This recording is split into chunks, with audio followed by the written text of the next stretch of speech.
The autumn wind off Cape Cod carried the scent of salt and lilacs as Evelyn Carter, 71, stepped out of the taxi.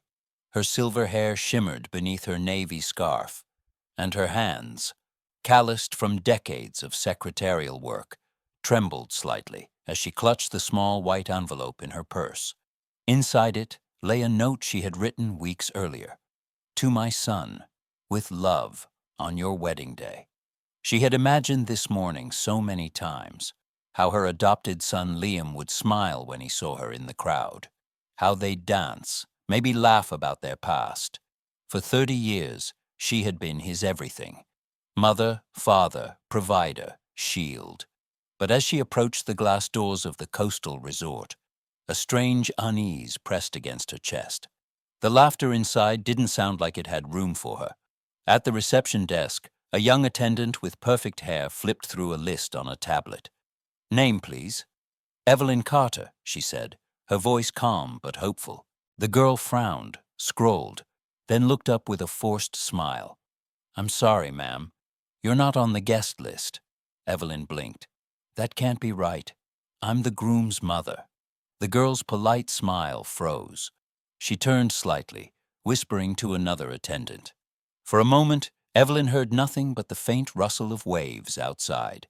Then she saw him, Liam, tall and elegant in his black tuxedo, walking toward her with a look she couldn't read. Behind him, Sloane Reed, his fiancée, floated in like a magazine cover. Flawless makeup, sharp smile, and a gleam of triumph in her eyes. "Mom," Liam said, lowering his voice. "What are you doing here?" Evelyn blinked, confused. "What do you mean?" "I came to see my son get married." He sighed, glancing nervously at Sloane. "I told you it was going to be a small ceremony. Only close family." Her throat tightened. "And I'm not close family?" Sloane tilted her head, her voice sugar-sweet. "Mrs. Carter, the wedding has a very specific aesthetic. We wanted something modern, minimalist, intimate. You understand, right?" Evelyn's breath caught.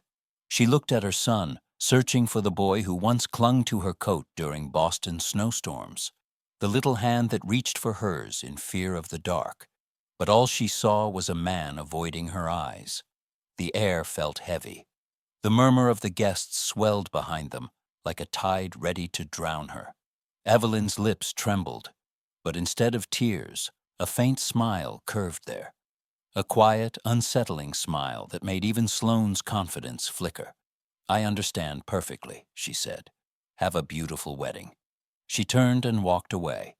No scene, no pleading, just the sound of her heels against the marble floor, each step echoing like the closing of a chapter. Outside, the ocean wind hit her face, sharp and clean.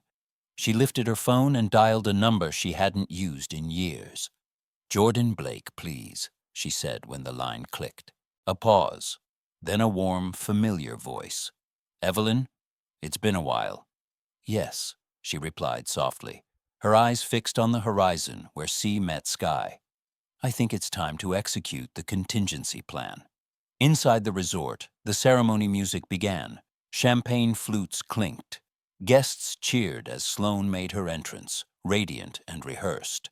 Liam's phone, lying on a side table, began to vibrate, over and over, her name flashing on the screen. But he didn't pick up. As the taxi pulled away from the venue, Evelyn watched the building shrink in the distance, a shimmering palace built on the ruins of her devotion. The driver glanced at her through the mirror, perhaps expecting tears, but her expression was calm, almost regal. In the quiet hum of the road, she whispered to herself, "If I am no longer a mother, then he is no longer my son." The sun dipped lower, scattering gold across the waves. Behind her, laughter echoed faintly through the open window, a reminder of the world she was leaving behind. Ahead, the highway stretched wide and endless, and for the first time in decades, Evelyn Carter felt something she hadn't known she still could: freedom. The morning after the wedding, Boston was gray and cold. The kind of day when even sunlight seemed unwilling to show up. Evelyn Carter sat by her apartment window, a cup of black coffee cooling in her hands. On the table beside her lay a manila folder marked for Jordan Blake. She opened it one last time, deeds, bank statements, contracts, and traced her name printed in clean black ink. Everything she had quietly built, everything they thought belonged to them, would now return to where it truly belonged. Her phone buzzed. Liam. She let it ring once, twice, before answering. "Mom," he said, casual, as if nothing had happened. "Sloan and I are flying to Cancun for the honeymoon. Could you do me a favor? Water the plants, pick up the mail. Oh, and maybe tidy up the place a little before we get back." Evelyn stared out at the cloudy skyline. "I can't," she said simply. "What do you mean you can't?" His voice cracked with surprise. "I'm busy," she replied, and hung up. Within an hour, Sloane's shrill voice pierced through the phone. "What's wrong with you, Evelyn? You owe us this after the stunt you pulled at the wedding." Evelyn's voice was steady. "I didn't make a scene, Sloane. I simply showed up to congratulate my son." "Well, he doesn't want you around anymore. You're a burden." Evelyn smiled faintly. "You're right. I've been a burden for far too long, and I intend to free him from it. Completely." That afternoon, she met Jordan Blake, her longtime lawyer and confidant, in a quiet cafe overlooking the Charles River. "Are you sure you want to go through with this?" he asked, flipping through the papers she handed him. "I've never been more certain," she said. "I've spent 30 years cleaning up his mistakes. It's time he learns what life looks like without my safety net." Jordan nodded slowly. "Then I'll proceed with the transfers, the house, the loans, the utilities. Everything will revert to your name within 48 hours. Evelyn sipped her coffee. "Make it 24. That night, while Sloane uploaded honeymoon photos captioned, "Just married, Wochiun grateful," the lights in their Boston townhouse flickered and died. The next morning, the water stopped running. By the second day, a letter arrived. Notice of termination of lease, change of ownership. Sloane read it aloud, her voice trembling. "Property legally owned by Ms. Evelyn Carter. Effective immediately. Monthly rent $3,000 or vacate within 30 days. Liam's face drained of color. "That's impossible. This is our house." Sloane turned on him. "You said you paid the mortgage." "I thought I did," he muttered. She helped with the down payment." "She owns it, Liam," Sloane screamed, throwing the letter across the room. "You're a 35-year-old man living off your mother." Meanwhile, Evelyn was in a boutique uptown, the same one where Sloane worked part-time as a luxury sales associate. The air smelled of lavender and money. When Sloane spotted her, her smile froze. "What are you doing here?" she hissed. Evelyn glanced around the store. "Shopping." She pointed at a shimmering silver gown in the window. "That one. $6,000, I believe." Sloane's voice wavered. "That's quite expensive." "Do you think I can't afford it?" Evelyn asked softly, pulling a platinum credit card from her purse. The cashier swiped it. Approved. On the screen flashed a credit limit that made Sloane's throat tighten. Evelyn leaned closer, voice almost kind. "You see, Sloane, poverty was never my curse. It was my choice, to keep humility in my house. But I suppose you wouldn't understand that." That evening, Arthur Whitman, Liam's boss, called him into the conference room. On the table lay a thick folder. "These," Arthur said, "are your performance reports for the past 3 years. 43 late arrivals, 3 major client complaints, multiple errors we had to fix behind your back. The only reason you still work here was because your mother asked me to keep you." Liam's chest constricted. "That's not true." Arthur slid the folder across the table. "She called yesterday. Told me it's time to let the real world meet the real you." By nightfall, Sloane's fury filled their darkened townhouse like poison gas. "She's destroying us, Liam. You let that old woman humiliate us." But Liam didn't shout back this time. His voice broke, quiet and raw. "Maybe she's not destroying us, Sloane. Maybe she's just finally stopped saving us." Up in her apartment, Evelyn poured herself a glass of red wine and watched the city lights flicker through the mist. For the first time in decades, she wasn't thinking about anyone else, only about herself, and how good it felt to finally, truly breathe. The storm that followed didn't come from the sky. It came from a glowing screen. 3 weeks after the wedding, Sloane Reed sat in the dim light of her living room, mascara smudged, fingers trembling over her phone. Her followers had dropped, her credit cards were frozen, and her designer closet had become a graveyard of unpaid bills. She needed someone to blame, and she needed sympathy.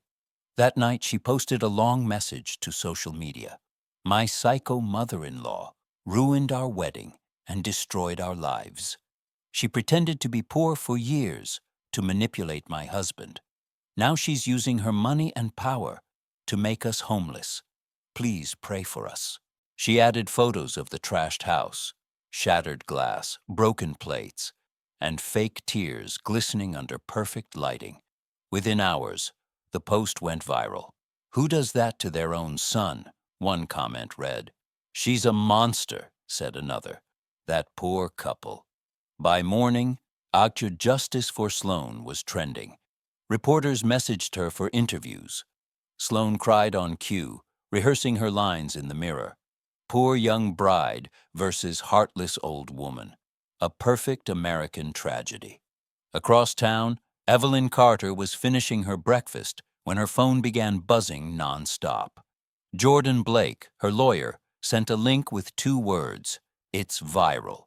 Evelyn opened it, read in silence, and then did something that startled even herself. She smiled. "If they want a story," she murmured, "I'll give them the truth."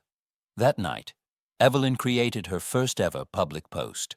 "My name is Evelyn Carter, and I'm the so-called psycho mother-in-law. I raised my son alone after adopting him from an orphanage at 3 years old. For 30 years, I worked double shifts so he could go to the best schools. I paid his mortgage, his credit cards, even covered his mistakes at work, until he decided I didn't fit his image." She attached scanned documents, property deeds, payment receipts, mortgage transfers, and, most damning of all, recordings. Sloane's voice snarled through the audio. "You're pathetic. You have no dignity. Liam doesn't want you around." By dawn, the internet had turned. Comments flooded in, rewriting the narrative. "Wait, she adopted him. Oh my God, that daughter-in-law is pure evil. Team Evelyn all the way." But Sloane wasn't finished. She went live that evening, tears streaming. "She's lying. Those recordings are fake. She edited them to make me look bad." Evelyn, sitting in her Boston apartment surrounded by soft lamplight, watched the live feed calmly. She opened the comments section and typed, "Hello, Sloane. Would you mind if I joined your live to clarify?" The chat exploded. "She's here. Let her speak. Let's see who's lying now." A second later, Evelyn appeared on screen beside her daughter-in-law. The contrast was almost cinematic. Evelyn, composed and elegant in a cream sweater, and Sloane, frantic, hair undone, eyes wild. "Good evening," Evelyn said, her tone gentle but firm. "Since you're accusing me publicly, it's only fair that we both tell our sides. May I?" Sloane crossed her arms. "Go ahead. Lie some more." Evelyn tapped her tablet. "This recording was made the week before your wedding." Sloane's own voice filled the stream. "We can't invite her, Liam. She doesn't fit the image. She'll make us look cheap." The comments erupted. "She really said that." "I can't believe this woman." Evelyn leaned forward. "Would you like me to play the rest? The part where you called me a burden?" Sloane's face crumpled. "You're twisting everything." "In what context?" Evelyn interrupted softly. "Is it acceptable to tell a 71-year-old woman who raised your husband that she is worthless?" Silence. Then Evelyn held up documents to the camera. "Here is the deed to the house you live in. Here are the payments I made every month. Here is the letter from Liam's boss confirming that his position was secured at my request. Sloane stared, speechless. Evelyn continued, her voice like calm thunder. I didn't take anything from you. I simply stopped giving. The live chat exploded. Hearts, shocked emojis, messages pouring in faster than the feed could scroll. She's incredible. What a queen. Lesson learned. Never mess with a mother who kept receipts. Sloane's mask cracked completely. Her voice trembled. You ruined our lives. Evelyn smiled. No, dear. I just stopped letting you ruin mine. She ended the stream with a single line that would echo across every platform for days. The truth doesn't need to scream. It only needs to stand. By morning, Team Evelyn was everywhere. Sloane lost her job. Liam received a termination letter. And for the first time, Evelyn Carter didn't feel like the victim of a story. She felt like the author. 6 months later, Geneva greeted Evelyn Carter with a kind of silence she had never known in America. A silence that healed. From the balcony of her apartment overlooking Lake Léman, she watched sunlight dance on the ripples, painting silver lines across the water.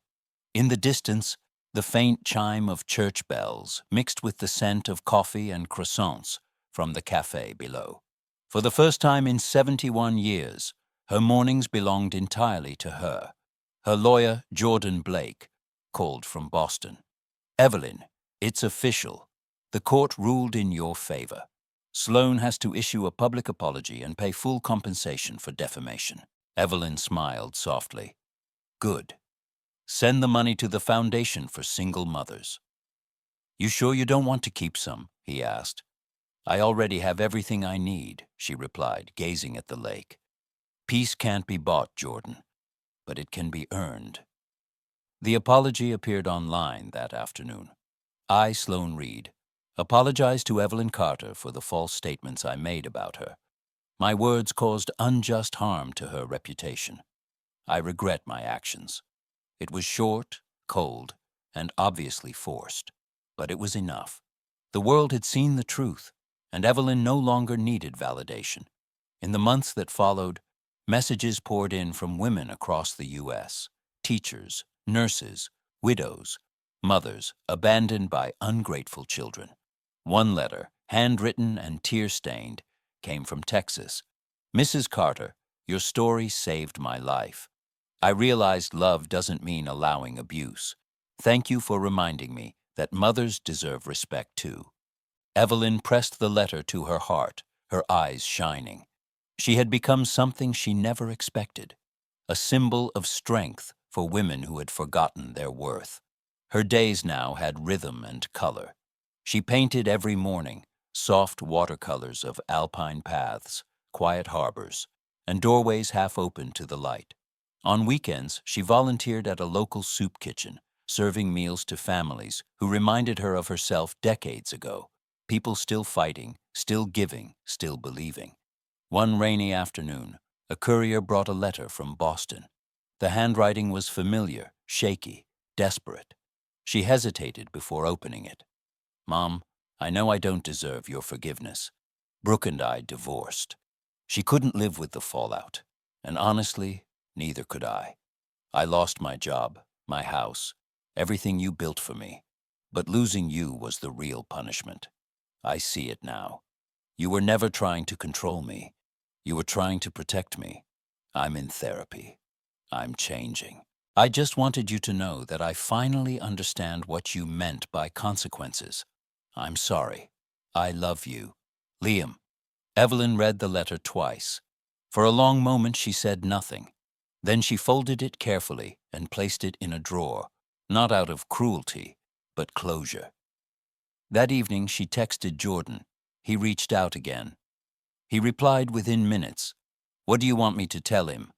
Evelyn stared at her reflection in the window. Wrinkles, gray hair, eyes that had seen both ruin and rebirth. Then she typed slowly. Tell him I'm glad he's healing, but some doors stay closed to keep the wind out. Later that night, as snow began to fall over the city, Evelyn sat by the fireplace, a glass of red wine in hand. On the mantel stood a framed photo, Liam as a child, grinning with chocolate on his face. She smiled, not with regret, but with a kind of quiet forgiveness that asked for nothing in return. Love, she realized, didn't have to mean endurance. It could also mean release. As she hung her latest painting, a narrow lakeside path lined with golden trees, leading to a door slightly ajar, she whispered the words that had become her mantra. I don't regret loving him. I only regret waiting so long to love myself. Outside, the church bells tolled again, soft and distant. Evelyn closed her eyes, letting their echo blend with the rustle of snow against the window. For the first time in her life, she wasn't anyone's mother, savior, or caretaker. She was simply Evelyn, whole, dignified, and free. And that, she thought, was the quietest revenge of all.